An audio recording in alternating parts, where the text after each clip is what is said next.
UAC y el Centro de Investigación Interdisciplinaria de la Facultad de Filosofía presentan Tiempo y Memoria con Cecilia Figueroa. Comenzamos. Buenas tardes, bienvenidos a una emisión más de este programa. Hoy vamos a hablar de un programa noble, bonito, que tiene el gobierno federal para llevar educación a todos los rincones del país, preferentemente a las zonas rurales. Es el programa CONAFE y para mí es muy entrañable el programa CONAFE porque uno de nuestros egresados de la licenciatura en Historia precisamente hizo una investigación respecto de este programa, pero es entrañable en el sentido de que Alan Sánchez, que es nuestro invitado, que ahorita se los voy a presentar, él es de la comunidad de Tolimán, del municipio de Tolimán, y entonces viene a la Universidad Autónoma de Querétaro a formarse como historiador y termina titulándose con esta investigación que lo lleva a la praxis, es decir, a ser un maestro de secundaria CONAFE, y entonces regresa a su comunidad, esta labor social, y entonces eso pues me llena de mucha satisfacción y de mucha emoción. Hola, Alan, gracias por acompañarnos. Muchas gracias, maestra, por la invitación.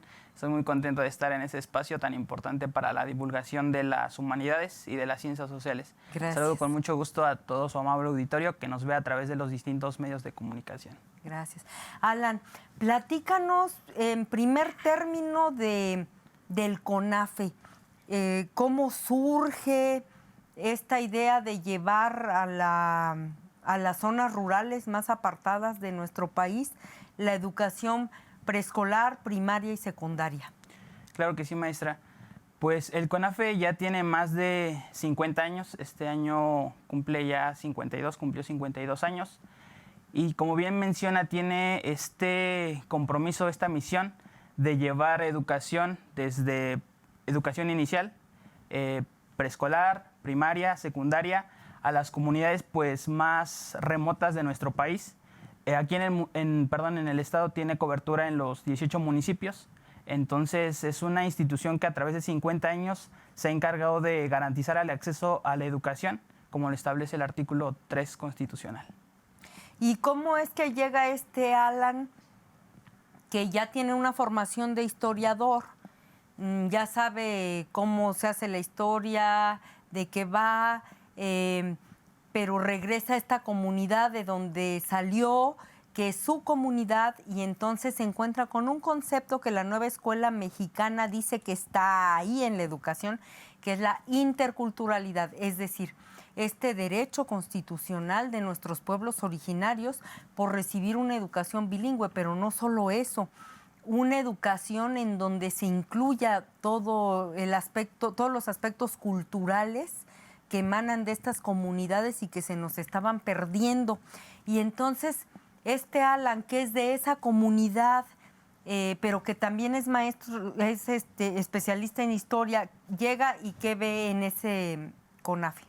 Bueno, primeramente me gustaría como mencionar algunas cosas importantes de este proceso, como bien dice, que estuve en CONAFE. Antes de ingresar a la licenciatura tuve la oportunidad de estar un año frente a grupo en una comunidad del municipio de Tolimán. Aquí encontré como este acercamiento hacia los contenidos de historia en las unidades de aprendizaje autónomo, que en ese momento se llamaban así.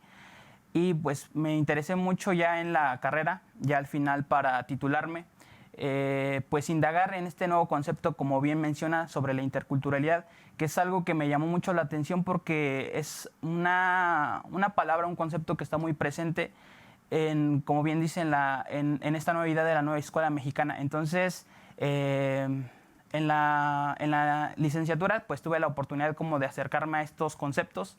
Me interesó esta relación que existe entre la educación y el contexto socioeducativo de las comunidades. Y pues sí, primeramente pues pude encontrar que hay muchas, primeramente, situaciones que hacen que sea un poco difícil llevar educación a estos lugares. Principalmente es pues falta de a lo mejor elementos bibliográficos, de recursos como pueden ser hasta los servicios básicos, ¿no? Como la energía eléctrica, el agua, todos estos servicios que hacen un poquito más difícil la tarea de enseñar. Pero volviendo al tema de la interculturalidad, creo que aquí en el contexto socioeducativo de CONAFE hay algo importante que, más allá de lo que se plantea en el currículum, que son los docentes. Muchos de los profesores que están frente a las aulas, que están frente a los grupos, pues son jóvenes principalmente de esta zona que le hemos llamado como la zona alta, la zona de Higueras, que pues hablan el ñañú, que tienen todo este conocimiento cultural sobre el contexto educativo de sus comunidades. Entonces, eso es muy importante porque ellos inciden directamente en sus comunidades, ellos conocen más a los estudiantes. Entonces, toda esta parte de la interculturalidad se logra a través, sí, precisamente de ellos, porque como le menciono, son los que aportan esta parte humana, esta parte pues de la experiencia dentro de las comunidades. Algo también importante a señalar en este contexto socioeducativo es la formación de los profesores. Muchos de ellos, por ejemplo, están estudiando en la Universidad Pedagógica Nacional Sabatina, pero pues a la par se están formando como maestros ya en la práctica. Están de lunes a viernes en sus aulas y ya en los sábados pues ven todo lo teórico. Entonces sí es esta parte de la interculturalidad, ver más allá no únicamente del currículum, sino ver qué es lo que se hace realmente, cómo es que se logra, y como le digo, algo muy importante son los docentes. Porque los docentes tienen que emanar de esas comunidades, infiero, porque si es una comunidad ñañú, no vaya a pasar lo que en los años 50, que a los maestros rurales que eran bilingües los mandaban a donde se hablaba tzotzil, pero ellos hablaban náhuatl, y entonces ahí tenemos un problema. En este caso, Alan, sí se aseguran de que ese maestro que estudia en la pedagógica el fin de semana hable la misma lengua de esa zona de Tolimán, que en este caso es el ñaño. Sí, de hecho, cuando yo estuve prestando mi servicio social, el criterio de asignación era de acuerdo como a tu desempeño y de acuerdo a las necesidades propias de la comunidad, pero en la actualidad se privilegia que los docentes sean propios de esa comunidad, precisamente para llegar a este elemento de la interculturalidad, que ellos mismos como miembros de su comunidad sean un agente de cambio en esa misma comunidad y pues de manera positiva en la sociedad pues detonen ese conocimiento, todo eso que han adquirido en la universidad. No obstante, yo me acuerdo en tu investigación que consignabas esta parte ya como más entrañable, bonita de la experiencia de los maestros, que haces historia oral, los entrevistas, y ellos dicen que de las cosas que más los enriquecen y que se llevan de ser maestros CONAFES es que van a una comunidad y aunque aunque hablen el ñañó, aprenden muchas cosas de esa cultura que los enriquece, ¿verdad? Sí, claro, como bien menciona, pues es esta parte, considerar todos los elementos culturales que hay en el municipio.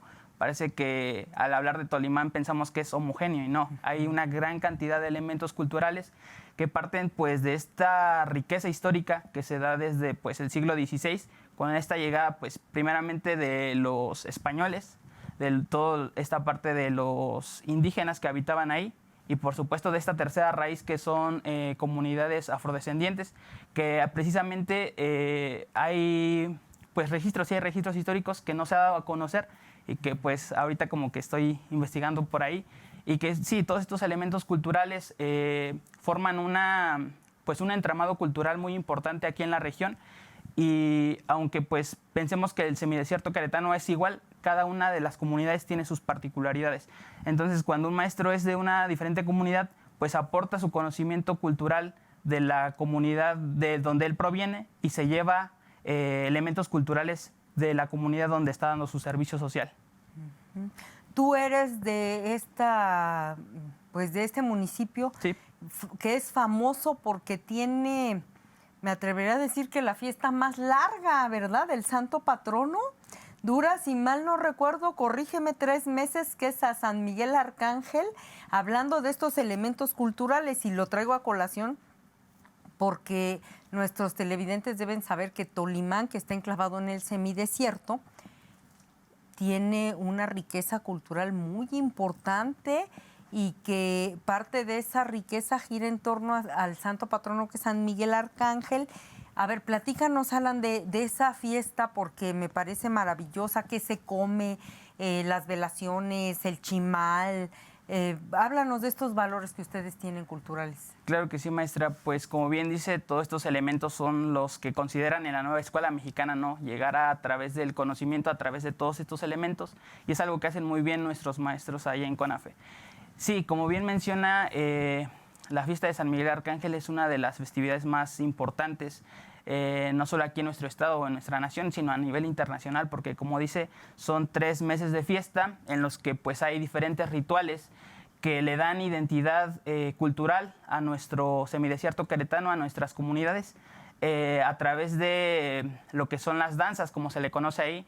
En estos 3 meses pues van a diferentes comunidades de ahí de Tolimán, inclusive a otras partes del municipio, municipios aledaños, para, pues sí, honrar al Arcángel Miguel en estos 3 meses de fiesta. Otros elementos también importantes que me gustaría mencionar, por ejemplo, son en San Antonio de la Cal, tiene mucha riqueza cultural. También capillas oratorio, por ejemplo, las capillas oratorio que también son importantes para entender el contexto socioeducativo y cultural de nuestro municipio, que es algo como muy arraigado aquí en nuestras comunidades. De hecho, también llegué a ver como algunos trabajos que hacen los maestros referentes como a las capillas oratorio, a las tradiciones como es el Arcángel San Miguel, todas estas tradiciones que se dan en torno al municipio de Tolimán. Y hay una parte de tu investigación en donde ya empieza la parte crítica del historiador, en donde dices, a ver, en tal reforma constitucional, si mal no recuerdo, del sexenio de Peña Nieto, decía que todos tenemos derecho a una educación intercultural, bueno, los pueblos originarios. Y la reforma fue esta. Pero una vez que tú ya estás en la praxis como maestro CONAFE, te das cuenta que una cosa es esa reforma y la nueva escuela mexicana, y otra cosa es la realidad. O sea, tú como miembro, como sujeto inmerso en esa comunidad, pues obviamente no te pueden engañar con un documento en donde dice que la educación es intercultural, porque tú sabes que no es así. Platícanos de esa parte de tu investigación, por favor. Sí, claro, maestra. Pues sí, a través de la historia, como bien menciona, han habido diferentes reformas educativas que han girado en torno a la interculturalidad, a entender y tratar de pues ver que los pueblos originarios son importantes, ¿no? Y muchas veces este discurso se enarbola pues a veces para prácticas pues políticas nada más, ¿no? Se queda en la pura demagogia. Y sí, por ejemplo, en el sexenio de Peña Nieto recuerdo que pues sí se hablaba mucho de esta interculturalidad, no se llegaba mucho a ella, incluso como que se privilegiaba más pues otros elementos propios de la globalización, como es el aprendizaje del inglés. Había como muchos, en los pueblos originarios me causaba como mucho conflicto, que claro, es importante que aprendan otra lengua, pero creo que también es importante que pues aprendan su propia lengua, sean conscientes de su entorno cultural, de sus tradiciones, de todas estas prácticas centenarias que se han desarrollado. Y sí es este cambio que sí veo un cambio importante en cuanto a la nueva escuela mexicana. Creo que si bien en el discurso pues muchas veces no se puede llevar a la práctica, como bien dice, sí hay un cambio en el discurso oficial y también en el discurso del currículum y de los materiales educativos. Sí hay un intento por reivindicar a los pueblos originarios, darle su lugar en la historia, y creo que esa es una muy importante situación de este cambio entre las reformas del sexenio anterior y esta nueva reforma de la nueva escuela mexicana. La nueva escuela mexicana, recordemos, se inscribe en la 4T, en la cuarta claro. transformación. Ok, eso es importante señalarlo. Y fíjate que hay una parte de tu investigación en donde tú aterrizas en la historia ya como la matria, la que llamaba don Luis González y González, la historia matria, que es la del terruño, la del pueblo, de la provincia, la historia chiquita, ¿no? Uh-huh. En ese sentido, tú sí ponderas y resaltas que en esta nueva escuela mexicana sí ponen la atención ya no en los grandes personajes de la historia como Napoleón Bonaparte, el propio Miguel Hidalgo, sino que ya se trata de aprender con esa historia, pero desde los personajes de mi terruño. Claro. Ellos, quiénes son, qué hicieron, cómo rescatarlos, y en ese sentido que los niños de estas comunidades tengan un lazo afectivo, emocional con esos personajes que son más cercanos que un Napoleón Bonaparte. En ese sentido, quiero preguntarte, tú que hiciste esta investigación, por favor, profundiza al respecto. ¿Qué te encuentras de este cambio en la nueva escuela mexicana? Claro que sí, maestra. Pues, como bien dice, este concepto como de la microhistoria, que se contrarresta o que se contrapone a este discurso pues nacionalista, una historia de bronce, como bien llamaba don Luis González y González, a esta historia de grandes personajes, de caudillos, de todos estos personajes que se consideran pues importantes, ¿no? Que todos los personajes históricos son importantes, todas las personas han hecho historia de alguna u otra manera. Entonces sí, con este cambio en la nueva escuela mexicana, se privilegia mucho como entender la microhistoria. Incluso sí hay un apartado que pues menciona la importancia de la microhistoria y que la microhistoria se tiene que enseñar en las comunidades. Otra cosa importante es que pues muchas veces no se puede llevar nuevamente a la práctica porque pues en los pueblos pues se carece a lo mejor de personas que se encarguen de investigar todos estos acontecimientos que se han dado en estas microrregiones, en estos espacios muy específicos, como es el caso de Tolimán, ¿no? Podría ser. Pero sí, por ejemplo, al ser yo historiador y que me meto en los archivos, que encuentro muchas cuestiones que no se han investigado y al compartírselas a los niños estando en la escuela, pues se quedan maravillados, ¿no? Porque no ven a esa historia lejana, la ven como algo que pues se desarrolló en ese mismo suelo que ellos están pisando en la actualidad, no lo ven como algo ajeno a ello, sino que se sienten partes de su propia historia, se sienten partes de su comunidad y ven como estas transformaciones, estos cambios y continuidades que se van dando a través de las décadas y a través de los siglos. Tú, de hecho, descubres, yo me acuerdo que tú escribiste un par de artículos en el periódico Noticias de un personaje que es muy regional, que es de la Independencia, ¿verdad? Sí. Que tiene que ver con una hacienda. ¿Quién es él? Se llama Chito Villagrán y precisamente, como bien dice, está inserto en este proceso de independencia. Rápidamente hablar sobre este personaje que es Chito Villagrán, perdón. Pues es un personaje que es hidalguense, que tiene como esta influencia en lo que es este corredor, como lo mencionan algunos autores, este corredor que va desde lo que es actualmente Huichapan, toda la parte del semidesierto queretano y también parte de la Sierra Gorda. Entonces hay varias campañas que se dan en estos espacios, en estas regiones, como lo es el semidesierto queretano y la Sierra Gorda, en las que está inserto Chito. Y pues es muy curiosa la historia de este personaje porque hay un historiador que no recuerdo ahorita su nombre, que es precisamente quien indaga sobre este personaje, cómo se une a la guerra de independencia. Su propuesta es que Chito mata al hacendado con el que trabajaba con su patrón por un lío amoroso.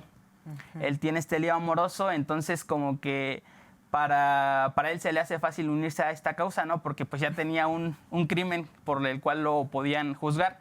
Entonces se une a la revolución, inicia la revolución, bueno, no la inicia, pero sí se une a ella en esta parte de lo que es Huichapan. La Revolución de Independencia. Sí, la Revolución de Independencia, uh-huh. Claro. Y pues sí, hace pues estas campañas militares en lo que actualmente es Tolimán, precisamente. Y todos estos detalles que les como le comento, son importantes porque a partir de todos estas investigaciones, todas estas pues cosas que generalmente no encontramos en los libros de texto, porque pues se le da, como decíamos hace un momento, se le da mayor relevancia a lo nacional, ¿no? En esta parte como historiador, y ese es como mi compromiso social, ¿no? De acercar lo que pasó a través de la microhistoria. ¿Qué es lo que pasó en tu pueblo? ¿Cómo lo puedes relacionar con lo que pasó a nivel nacional? ¿Aquí hubo independencia? ¿Aquí no hubo independencia? Formularle todas estas cuestiones a los estudiantes para que empiecen a desarrollar un pensamiento crítico y pues algunos elementos propios de la didáctica de la historia. Y ya cambiar esta concepción de la historia, de por qué los pobres niños odian la historia, porque es como un infierno chiquito, aprende fechas, nombres de gente que ni conociste, que vivieron en unos países lejanísimos que ni te imaginas, en una época que ya ni es, pues cómo no les va a dar flojera, pobres criaturas, ¿verdad? Sí, claro. Los teníamos, con la metodología del siglo pasado, los teníamos verdaderamente, pues sí, sufriendo la historia, ¿verdad?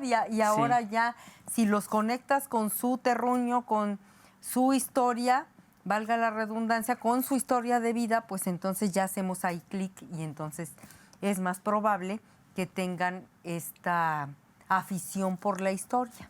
Claro, como bien menciona, pues es algo que también menciona ahí en mi trabajo de investigación que realizo sobre esta conexión entre lo que les gusta a los niños, ¿no? Cómo aprenden la historia.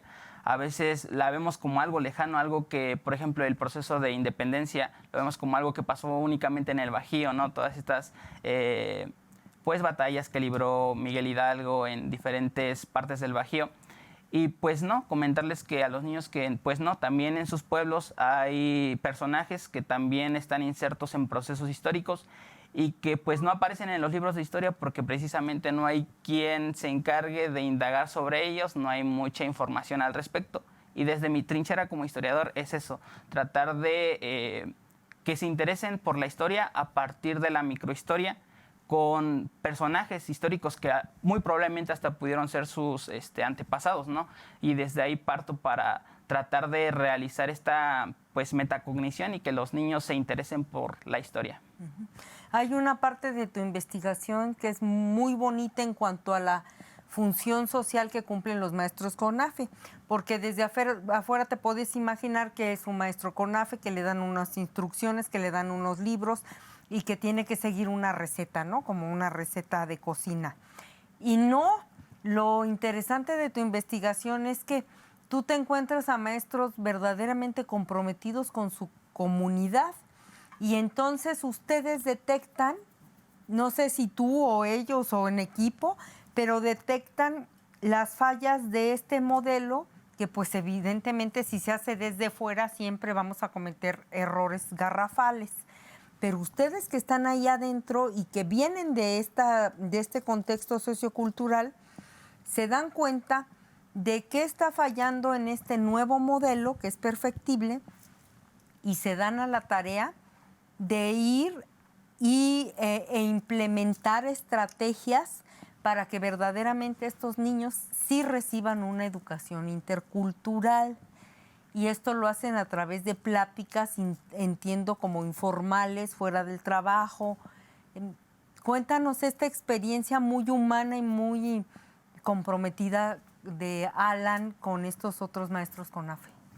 Sí, como bien menciona, pues desgraciadamente muchas veces se apela a los grandes pedagogos, ¿no? A estas grandes vacas sagradas en la educación, pero muchas veces todas estas prácticas o todo el currículum pues no te aplica en tu comunidad porque tiene muchas necesidades muy específicas de acuerdo a su contexto social, cultural, como puede ser el caso de Tolimán. Y en CONAFE, como bien menciona, pues hay muchos maestros comprometidos con la educación de los niños y parte como de esta idea de cómo puedo hacer que se interesen por su cultura.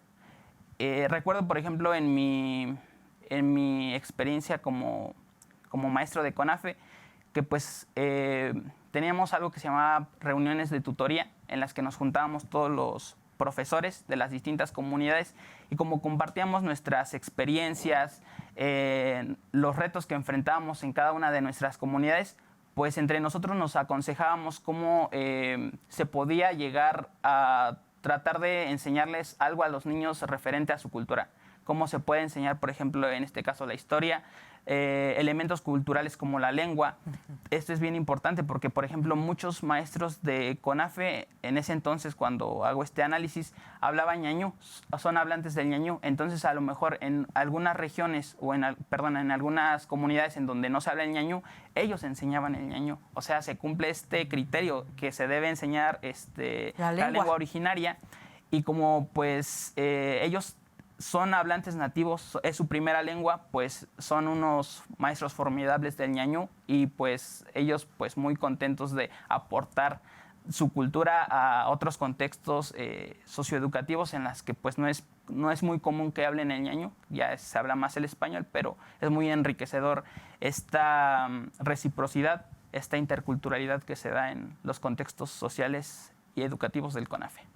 Alan Sánchez, historiador Alan Sánchez, egresado de la licenciatura en Historia de esta universidad. Muchas gracias por habernos acompañado. Al contrario, maestra, un gusto de estar aquí. Gracias. Y a nuestros televidentes nos vemos en la próxima emisión. Buenas tardes.